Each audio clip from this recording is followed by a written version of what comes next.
This is all you need to know to understand that the New Testament is a fraud doctrine. First, we have the title, Son of Man. This term is exclusive to the New Testament because if we were to actually understand the Jewish context of Son of Man, it means a human being born with a father. The New Testament's use of the term is out of context, while at the same time it debunks the claim that Jesus was born from God.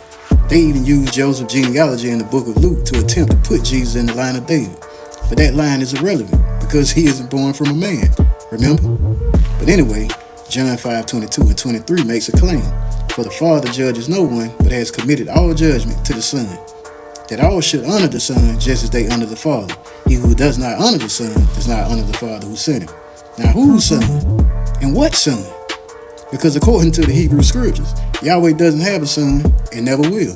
But the Jewish devout, or people who understands the Old Testament is law, knows that Isaiah 42:8 says, I am the Lord, that is my name, and my glory I will not give to another, and neither my praises to graven images.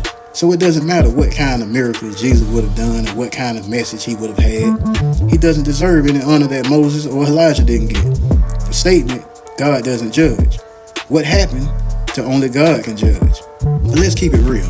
God doesn't always judge, and that's why he left priests and kings on earth for that matter. But all of this nonsense comes because the judgment the book of John is talking about is spiritual judgment to enter heaven. But you should know heaven's residing in heaven with God is a Greco-Roman doctrine.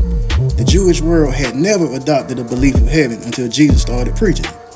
And that's why Jesus spent so much time trying to convince his disciples about this afterlife. Then The Sadducees asked him about the Levirate marriage in heaven in Luke 20 or Matthew 22, where Jesus accused them of not knowing scripture when he was the one making up shit.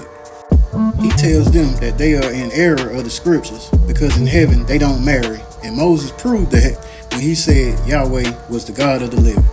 The only problem is Moses never said that at all in that context. In Deuteronomy 5, Yahweh was referred to as a living God because none of the gods of wood or stone spoke back to them. God was alive because they could communicate with him.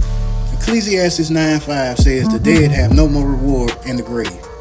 This heaven doctrine was created in the pagan world and was later adopted by the Roman Empire to stop rebellions, such as Romans chapter 13, telling you to obey any authority above you because that authority was ordained by God.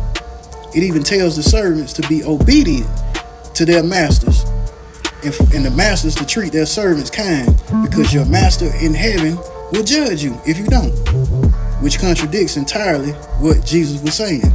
And that's the crazy thing. The New Testament doesn't even agree with each other.